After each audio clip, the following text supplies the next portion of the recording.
안녕하세요. 잇 바이블입니다. 오늘 우리 함께 나눌 주님 말씀은 창세기 10장 1절에서 20절까지의 말씀입니다. 함께 말씀을 읽겠습니다. 다음은 노아의 아들들의 족보이다. 노아의 아들은 셈과 함과 야벳이다. 홍수가 난 뒤에 그들이 아들들을 낳았다. 야벳의 자손은 고멜과 마곡과 마대와 야완과 두발과 메섹과 디라스이다. 고멜의 자손은 아스그나스와 리밧과 도갈마이다. 야완의 자손은 엘리사와 스페인과 키프로스와 로도스이다. 이들에게서 바닷가 백성들이 지역과 언어와 종족과 부족을 따라서 저마다 갈라져 나갔다. 함의 자손은 구스와 이집트와 리비아와 가나안이다. 구스의 자손은 스바와 하윌라와 삽다와 라하마와 삽드가이다. 라하마의 자손은 스바와 드단이다. 구스는 또 니므롯을 낳았다. 니므롯은 세상에 처음 나타난 장사이다. 그는 주님께서 보시기에도 힘이 센 사냥꾼이었다. 그래서 주님께서 보시기에도 힘이 센 니므롯과 같은 사냥꾼이라는 속담까지 생겼다. 그가 다스린 나라의 처음 중심지는 시날 지방 안에 있는 바빌론과 에렉과 악갓과 갈레이다. 그는 그 지방을 떠나 아시리아로 가서 니느웨와 르호보딜과 갈라를 세우고 니느웨와 갈라 사이에는 레센을 세웠는데 그것은 아주 큰 성이다. 이집트는 리디아와 아남과 르합과 납두와 바드루스와 가슬루와 크레타를 낳았다. 블레셋이 바로 크레타에게서 나왔다.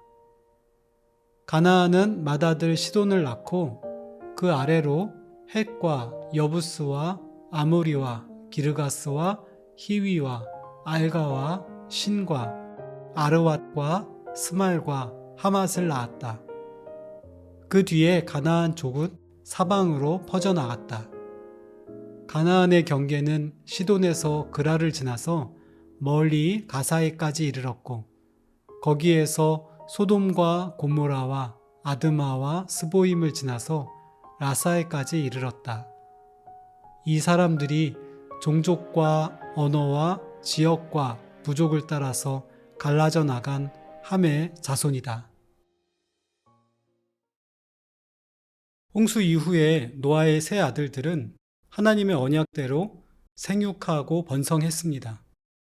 이제 창세기 10장은 노아와 그의 세 아들을 통해 홍수 이후에 퍼져나간 민족들의 대략적인 계보를 보여줍니다.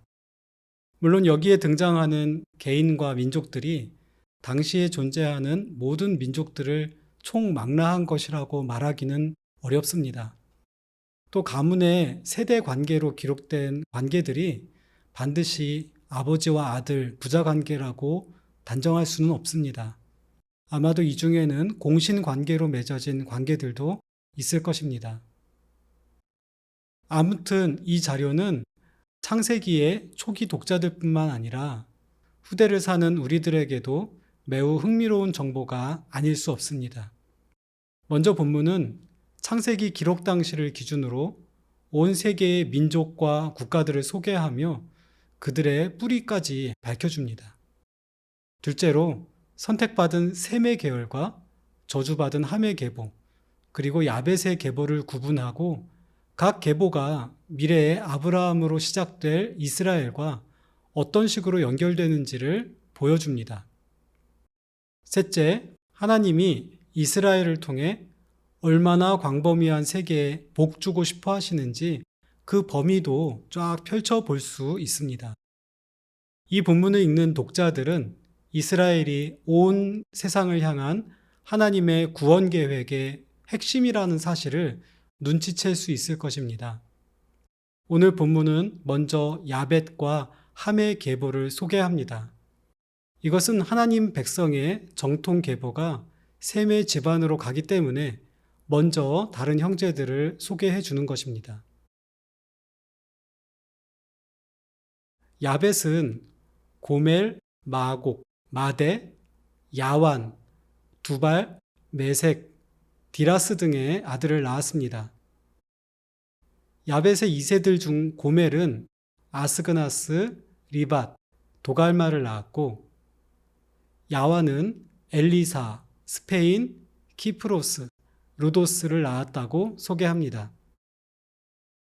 야벳은 셈이나 함에 비해 가장 먼 곳으로 퍼져나간 민족들의 조상이 됩니다. 그 지역은 시리아, 터키, 카르타고, 이란 북부의 메디아, 또 이오니아의 그리스 등에 이릅니다. 그렇지만 이 그룹은 구약에서는 많이 중요하게 다루어지지는 않는 그룹입니다. 함의 자손들을 볼까요? 후일에 이스라엘과 가장 가깝게 머물지만 또 가장 적대적인 이웃들이기도 합니다. 함은 구스, 라하마, 삽드가, 니므롯, 이집트, 리비아, 가나안 등의 아버지가 됩니다. 이 중 구스는 스바, 하윌라, 삽다, 라하마, 삽드가, 니므롯을 낳습니다. 그는 이집트를 중심으로 북아프리카 지역에 세력을 미쳤고, 장사로 알려진 그의 아들 니므롯의 세력은 우리에게도 친숙한 이름인 메소포타미아의 바빌로니아와 아시리아에까지 닿았습니다. 이집트는 리디아, 아남, 르합, 납두, 바하드루스, 가슬루 등의 조상입니다. 크레타 섬에서 세력을 키워 팔레스타인에 영향을 끼친 블레셋도 이들과 관련이 있습니다. 그의 넷째 아들 가나안은 오경에 수없이 등장하는 가나안의 6족속을 포함한 이스라엘의 오랜 적대국들의 조상으로 소개됩니다. 족보는 무척 지루합니다. 그렇지만 우리에게 많은 정보를 주기도 하고 많은 생각을 하게 합니다. 오늘 우리들은 낯선 이름들이 가득한 족보를 읽으며 다음과 같은 2가지 사항을 생각해보고 묵상해보면 좋을 것 같습니다. 먼저 하나님의 약속대로 인류가 생육하고 번성하고 있다는 사실입니다. 우리는 하나님이 진노하시면 그 누구도 살아남을 수 없는 약한 존재입니다. 그러나 하나님의 은혜 안에서 우리는 지구상 여러 곳에 흩어져 민족과 나라들을 이루고 살아갑니다.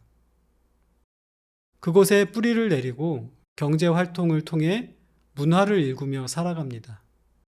우리가 생존하고 문명을 일구어 가는 데에는 하나님의 은혜가 깊은 곳부터 전제되어 있다는 사실을 반드시 기억할 필요가 있습니다. 2번째, 본문이 기록된 당시 이스라엘 백성들의 시선으로 이 이름들을 읽어보면 좋겠습니다. 전 세계에 흩어져 번영하는 민족과 나라들을 이루고 있지만 그들은 여호와 하나님의 백성인 이스라엘과 많은 점에서 다릅니다. 결정적으로 그들은 하나님을 알지 못합니다. 이스라엘은 온 세계의 민족과 나라들 가운데 작은 일부일 뿐이지만 온 세계에 다시 복주기 원하시는 하나님 계획의 핵심인 자신들의 정체를 깨달아가고 있었을 것입니다. 이 족보들을 읽고 또 읽으며 나는 어디 있지? 우리는 누구지? 이들과의 관계 속에서 우리는 무엇을 해야 하지? 라고 질문했을 것입니다. 우리도 같은 질문을 해야 합니다. 번영하는 이 세계 가운데 아무의 눈에도 띄지 않는 나이지만 이 세계를 향해 구원의 계획을 세우고 실행하시는 하나님의 도구인 나 자신의 소명을 기억하는 오늘 하루가 되기를 소망합니다.